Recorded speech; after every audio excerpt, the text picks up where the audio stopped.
Hello students, good morning. Welcome back to my channel commerce with Renu. तो चलिए आज फिर हम मिल गए हैं और आज हम डिस्कस करेंगे ट्रिक्स और टिप्स की कि कैसे आप अपना नेट यूजीसी क्लियर करें। तो सबसे पहली बात, क्या आप प्रीवियस ईयर क्वेश्चन पे बेस्ड हैं और सिर्फ प्रीवियस ईयर क्वेश्चन सॉल्व कर रहे हैं? आपको ऐसा लग रहा है कि प्रीवियस ईयर क्वेश्चन सॉल्व करने से आपका नेट जीआरएफ निकल जाएगा? तो आप बहुत गलत सोच रहे हैं। आप बहुत गलत सोच रहे हैं, आपका प्रोसेस बहुत गलत है। मैं बताती हूँ कैसे। लेकिन उससे पहले अगर वीडियो पसंद आए तो लाइक करें एंड मेरे चैनल को सब्सक्राइब करें। आगे भी यूज़फुल वीडियोस मैं बनाते रहूँगी इस पर, और अपने फ्रेंड्स को शेयर करें ताकि उनको भी आइडिया हो कि उनका प्रोसेस गलत है और सही प्रोसेस क्या है पढ़ने की। तो ठीक है, चलिए हम स्टार्ट करते हैं अपना आज का वीडियो। और आज की वीडियो में मैं बताऊँगी कि सबसे इम्पॉर्टेंट जो है, अगर आप नेट यूजीसी के लिए प्रिपेयर कर रहे हो, नेट के लिए प्रिपेयर कर रहे हो, तो सबसे पहले आपको गो थ्रू करना है अपने सिलेबस से। सिलेबस जो है आपका बेसिक है। आप पूछोगे कैसे? सिलेबस बेसिक है, सिलेबस क्यों गो थ्रू करना है अच्छे से? तो मैं बताती हूँ। अगर आप सिलेबस गो थ्रू करते हो, अगर आप अच्छे से सिलेबस गो थ्रू करते हो, तो कई बार ऐसा होता है कि एनटीए क्या है कि वो डायरेक्ट क्वेश्चंस नहीं देते। अगर डायरेक्ट क्वेश्चंस देंगे तो कोई भी सॉल्व कर लेगा ना, तो इसलिए वो डायरेक्ट क्वेश्चंस नहीं देते। वो क्या करते हैं, क्वेश्चंस को घुमा देते हैं। तो अगर आपको पता होगा कि ये इससे बिलोंग कर रहा है, भले आपको कॉन्सेप्ट याद नहीं है, वो चीज़ें याद नहीं है, लेकिन अगर आपको पता है कि ये इस सिलेबस से बिलोंग कर रहा है, तो वो आपके लिए ईजी हो जाएगा गैस करने के लिए। तो इसीलिए सिलेबस गो थ्रू करना बहुत ज़रूरी है।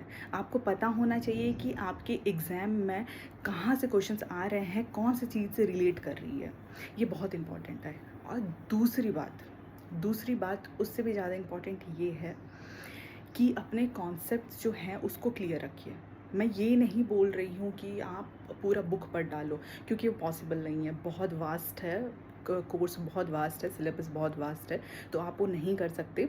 लेकिन आप क्या कर सकते हो, आप कर सकते हो कि जितने भी कॉन्सेप्ट्स हैं उसको क्लियर कर सकते हो।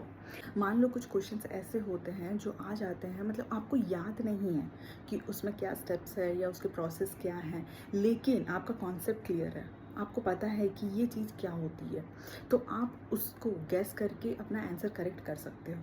तो इसलिए अपना कॉन्सेप्ट क्लियर करना बहुत ज़रूरी है।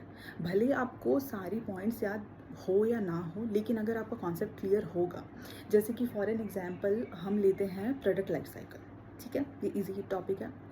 प्रोडक्ट लाइफ साइकिल आपको पता है, आपकी कॉन्सेप्ट क्लियर है कि एक प्रोडक्ट जो है उसकी लाइफ साइकिल क्या होती है, मतलब वो कैसे फर्स्ट फेज़ में होता है, कॉन्सेप्चुअल फेज़ में, फिर उसके बाद उसकी ग्रोथ कैसी होती है, मैच्योरेशन पॉइंट में जाता है, फिर उसके बाद उसकी डाउनफॉल होती है। तो ये क्या है, ये कॉन्सेप्ट है, ये आपको पता है। अगर वहाँ पे क्वेश्चन में कुछ घुमा के दे देगा कि मान लो कमर्शियलाइजेशन कौन से स्टेज में होती है, तो आपको पता होगा कि कमर्शियलाइजेशन कौन से स्टेज में होती है, क्योंकि आपका कॉन्सेप्ट क्लियर है। तो इसीलिए सबसे पहले आप ये काम करो कि सिलेबस गो थ्रू करो, सिलेबस से कोई भी चीज़ मत छोड़ो। और दूसरा ये करो कि जो भी सिलेबस में है, जो भी पॉइंट्स इंपॉर्टेंट हैं, सबको डीप में जाने की ज़रूरत नहीं है, but clear your concept clear करना बहुत ज़रूरी है। तो गाइज़, मैं आपके लिए यूज़फुल वीडियोस ऐसे ही लाते रहूँगी।